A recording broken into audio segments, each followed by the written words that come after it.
The Nazi Experiments, 1939 to 1945. During World War II, German doctors conducted horrific experiments on concentration camp prisoners under the guise of science. Victims included Jews, Romani people, disabled individuals, and prisoners of war. These experiments ranged from hypothermia studies, where prisoners were immersed in freezing water, to high-altitude tests and exposure to poisons or lethal gases. Dr. Joseph Mengele, known as the Angel of Death, conducted experiments on twins, subjecting them to unimaginable suffering in the name of genetic research. Most victims died during these experiments or suffered lifelong physical and psychological trauma. The Nuremberg trials after the war exposed these atrocities, leading to the creation of the Nuremberg Code, which established ethical principles for human experimentation, including the requirement of informed consent. These experiments serve as a stark warning about the dangers of science devoid of ethics. The Russian Sleep Experiment. Imagine a world where war pushes humanity to its limits, demanding soldiers who can fight relentlessly without rest. During World War II, Russian scientists sought to create such superhumans, soldiers who could remain awake and alert indefinitely. To achieve this, they designed a terrifying experiment involving 5 war prisoners, promising them freedom in exchange for their participation. A sealed chamber was prepared, devoid of beds or comforts. A powerful stimulant gas was pumped inside to keep the prisoners awake. The scientists monitored their every move through a small glass window and microphones, eager to observe the effects.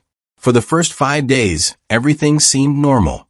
The prisoners talked, laughed, and showed no signs of fatigue. But on the 6th day, their behavior took a disturbing turn. Their conversations grew dark, filled with traumatic war stories. By the 7th day, they stopped speaking to each other altogether, muttering strange, incomprehensible phrases into the microphones.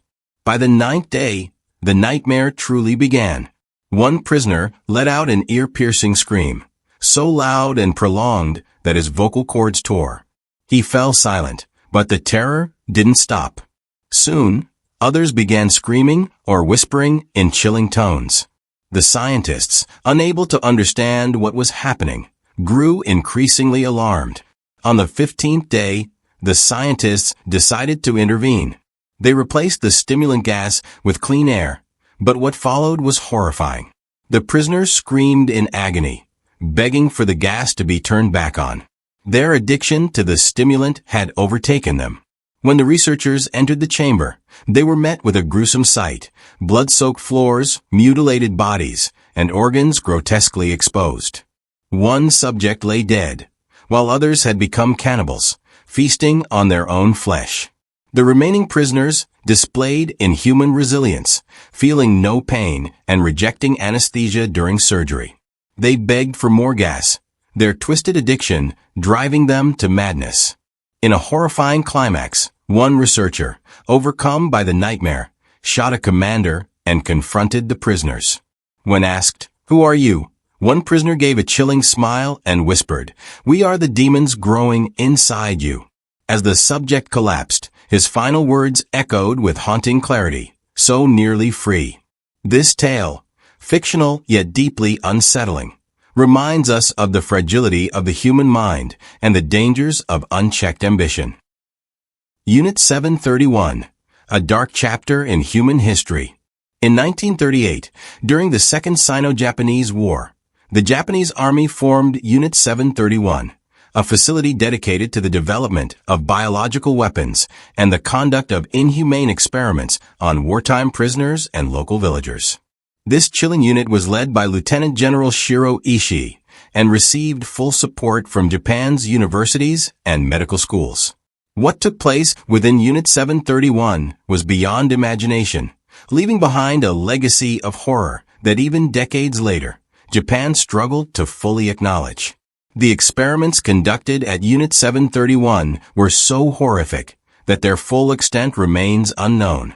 However, what is known is enough to send shivers down the spine.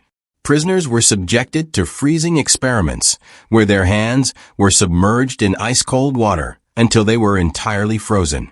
Then, these frozen hands were either placed in boiling water, held above fire, or left to see if human blood could naturally rewarm them. Perhaps the most horrifying practice was vivisection, the dissection of live human beings without anesthesia, performed to study the effects of diseases on living tissues.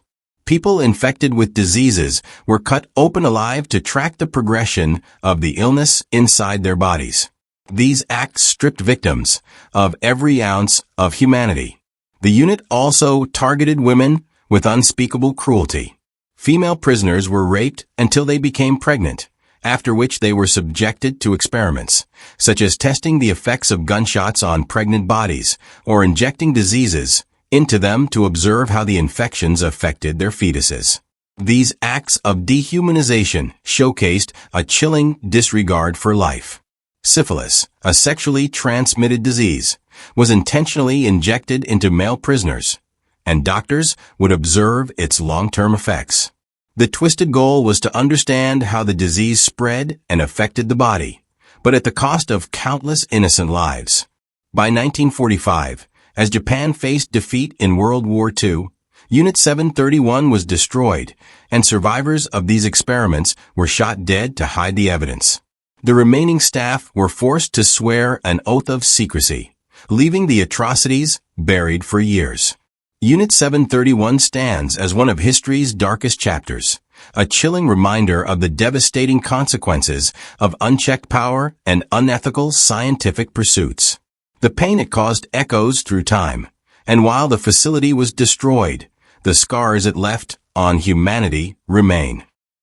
The Little Albert Experiment, 1920.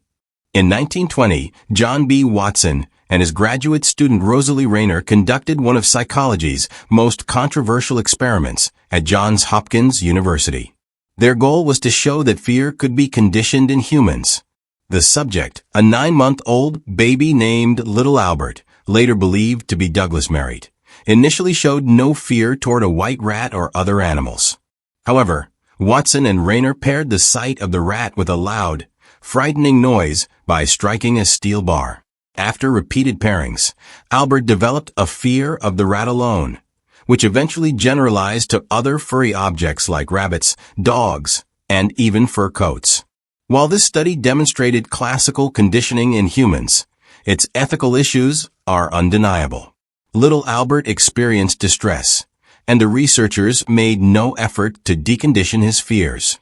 Albert's long-term fate is uncertain, but reports suggest he suffered health issues unrelated to the study and died young. This experiment's legacy highlights both the potential of conditioning and the critical need for ethical standards in research. The MKUltra Experiments, 1953-1970s. Between 1953 and the early 1970s, the CIA secretly conducted a series of experiments under the MKUltra program, aiming to develop methods of mind control and behavior manipulation during the Cold War. Directed by Sidney Gottlieb, these experiments involved administering drugs like LSD, hypnosis, sensory deprivation, electroshock therapy, and even psychological torture. Participants, often civilians, military personnel, or prisoners, were subjected to these experiments without their knowledge or consent. Many suffered severe psychological and physical harm, with some developing long-term mental health issues like PTSD, depression, or paranoia. When MKUltra was exposed in the 1970s through congressional hearings, it led to widespread condemnation of government overreach and unethical practices.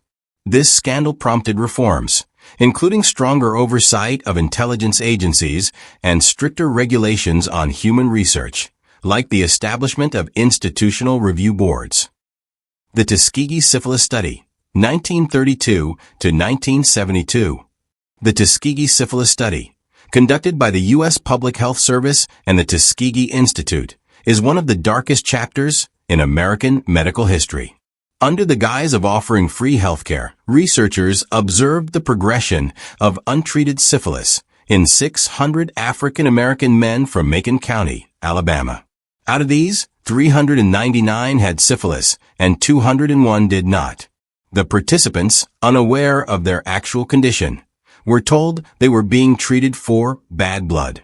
Even after penicillin became the standard treatment for syphilis in 1947, it was withheld from the men to continue the study. Many participants suffered severe complications, including blindness, mental deterioration, and death. The disease also spread to their partners and children.